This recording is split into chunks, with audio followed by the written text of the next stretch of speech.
પંચમહાલના હાલોલમાં પ્લાસ્ટિકની એક ફેક્ટરી પર દરોડા પાડવામાં આવ્યા। પ્રતિબંધિત પ્લાસ્ટિકનો મોટો જથ્થો ઝડપાયો છે, જેમાં સાથરોડ રોડ પરના વિનાયક એસ્ટેટમાં દરોડા પાડવામાં આવ્યા।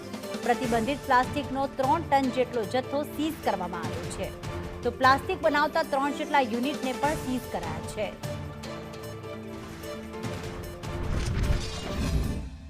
આજે ટાસ્ક ફોર્સ કમિટીએ સાથરોડ રોડ પર આવેલ વિનાયક એસ્ટેટમાં રેડની કામગીરી કરી, જ્યાં પ્રતિબંધિત પ્લાસ્ટિક લગભગ 20 ટન જેટલું મળી આવ્યું છે અને 3 યુનિટને સીલ કરવામાં આવ્યા છે।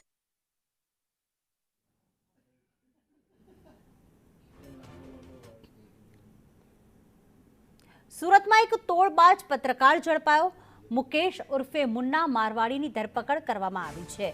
આ તોડબાજ પત્રકારે હોટલ સંચાલક પાસેથી ખંડણી માંગી હતી।